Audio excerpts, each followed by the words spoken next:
My top 5 favorite books. At number 5, The Housekeeper and the Professor by Yoko Ogawa. I could instantly relate to the characters and the happenings in this book, as my father has the same condition as the professor in the book, who doesn't remember anything after a certain year in life, not even if he had lunch a few minutes ago. The professor also has suffered severe brain trauma in an accident. The author has beautifully handled the relationship between the professor and his housekeeper. Would a person who doesn't remember a thing be able to form relationships? Are relationships based on memories of the past or what happens at this very moment? Isn't any sort of beautiful bond between two people beyond memory? It is a marvelous book.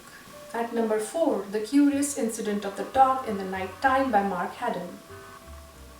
The book is written from a 15-year-old autistic boy's perspective who has extraordinary math skills. The story is about how he uncovers a mystery of who killed his neighbor's dog. The writing is simple and unadorned, but the language of details elevates it from the mundane. It is an unusual and yet delightful book. At number 3, Cheaper by the Dozen by Frank and Ernestine Gilbreth. It is probably known for its humor, but there is much more to the book than just humor. This book is about a person who brought the idea of time management into industries for the first time. I read this book when I was 19 and I read it more times than I can count. I laughed each time, yes, but the book also changed my life because it changed the way I use my time. At number 2, Fountainhead by Ayen Rand. I was a teenager when I read this book, and Howard Rourke, a character from this book, has been my idol ever since. Yes, a fictional character is my idol. The plot of the book is about what motivates a creative thinker, a hunger for fame, fortune, and accolades, or is it a self-sufficient drive to pursue a creative vision independent of others' needs or opinions?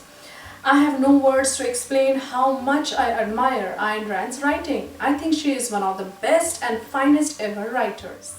At number 1, it has to be The Palace of Illusions by Chitra Banerjee. I think I like this book so much because it is based on Mahabharata. And I'm generalizing here, but Mahabharata stories are every Indian's fascination, something that they hear in their grandmother's tales. We are in love with everything about it.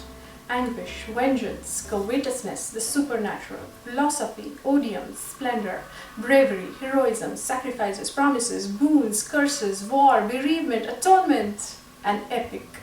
If Mahabharata didn't occur in real life and just happens to be a novel by Vyasa, then what an astounding piece of imagination. And if it happened in real, then we don't know if it happened as it is told today.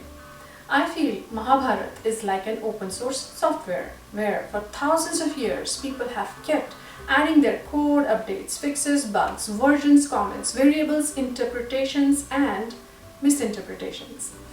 Mahabharata has probably the most convoluted character personalities ever written. They're haughty, kind, egoist, greedy, vindictive, enigmatic, and all are with shades of grey. Mahabharata was always about the virtues of the brave men who went to war. There wasn't one story about what it was to be a woman during those epic times. The Palace of Illusions is a wonderful tale of Draupadi, a woman who was the cornerstone of Mahabharata. The book really made me think about what love is. Isn't it something that is cultivated between two people and grows over time through getting to know him or her and experiencing life's many ups and downs together? Isn't it commitment, time, mutual trust, and acceptance? The one that was predictable in the unpredictable times is love, or yearning for the one that never was or will be yours is love. Is it worth following a mirage of love, or is it finding peace and tranquility with what you already have? Is it illicit to feel attracted to, connected to pine for, lust for, yearn for, to have amorous thoughts of someone else when you are or they are in a committed relationship? Or having feelings for someone doesn't have to do anything with them getting old, putting on weight, losing their charm, or bearing children with another man. You can fall in love, but how do you unfall? I don't know. Matters of the heart can be complicated, and on most occasions they defeat logic. The idea of unrequited love is totally romanticized in literature, probably because the strength of the attraction that one feels when it is not reciprocated or not fulfilled is intense, passionate, and obsessive.